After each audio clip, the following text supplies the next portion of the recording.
out for a nice shakeout run around the hood, and it's just a beautiful day. The sun's finally out, and this is truly what winter snow running is in Jackson Hole. So it's going to be bluebird almost every day this week, nice cold snow, and it's just going to be awesome. What I really like about winter running, we've had a warm winter, and I'm really looking forward to this week. So I've got my Merrills out today. They're a little bit more shoe than I'm used to or prefer, but I've come to really love these.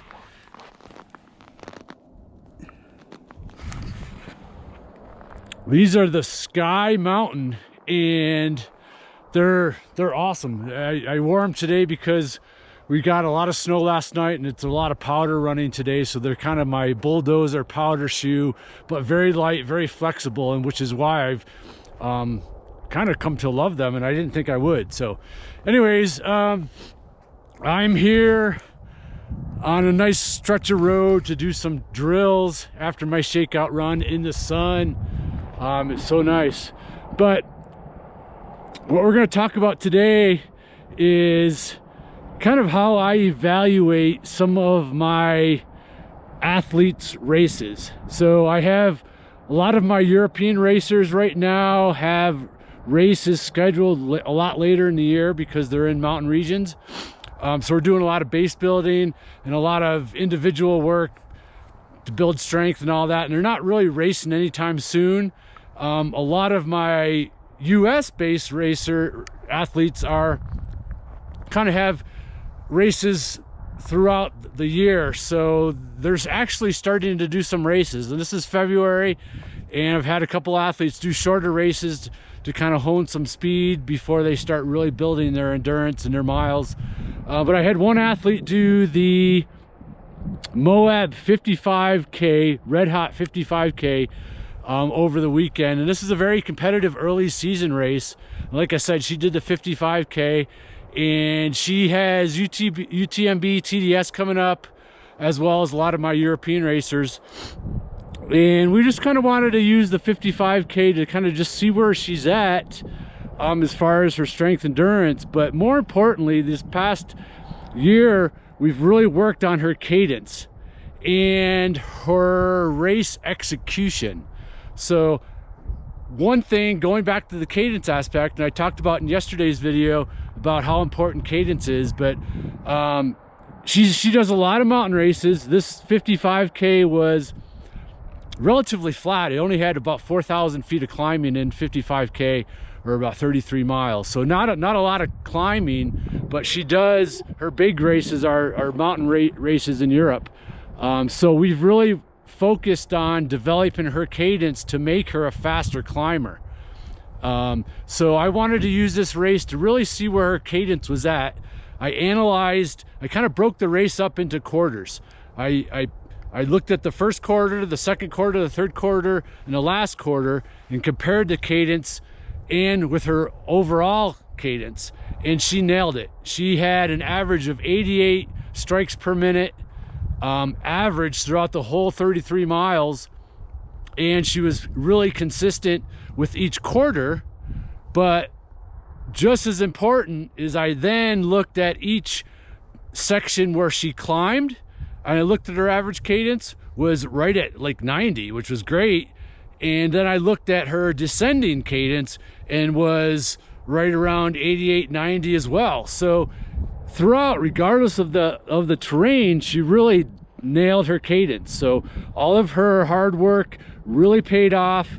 We focused on the cadence in her training, not only in her climbing, but I had her doing drills to help get off the foot quicker and to create a better rubber band with your legs. I mentioned that in a lot of videos. So at the bottom of this video, see a lot of my drills that I'm going to be doing today out on the snow, but you can start doing those drills throughout the whole year to help develop your cadence, better rubber bands, better elastic energy to help get off the ground quicker. Then with the other part of her race analysis, we've really tried to work on her patience. Is she tends to be more of a front runner and like to be up front, and with a really long 100 miles out, 24 hours plus in the mountains, you know, that's sometimes she's kind of really gone out too hard. And this is a huge mistake most runners make from any distance, really, is that they really just start out too hard and then they end up working harder, slower later in the race and diminishing returns.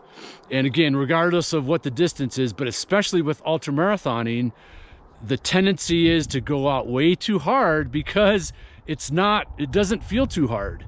So for this race, we really wanted her to work on her patience, and what we use for that, and it's so crucial, is her heart rate. You know, I have 8 heart rate training zones that my athletes use, and I've dialed into knowing what heart rate zones are appropriate for any level or distance of race.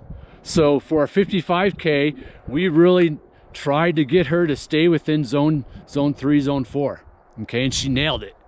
Her first half of the race was slightly lower in heart rate than her second half, which is awesome, which is what ideal and the goal.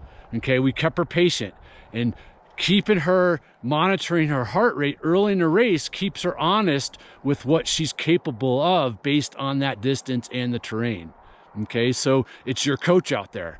Keeping your heart rate, knowing what your level of effort is, especially when the terrain is up and down, is so crucial for these long races. So we use heart rate to build into the race plan and strategy to keep her from going too hard and then finishing strong. And she did that. Again, her first half of the race was slightly slower and easier than the second half, which is what we want. She finishes strong, and she came in second place. And it's, you know, she's still in base building and, you know, nowhere near being ready.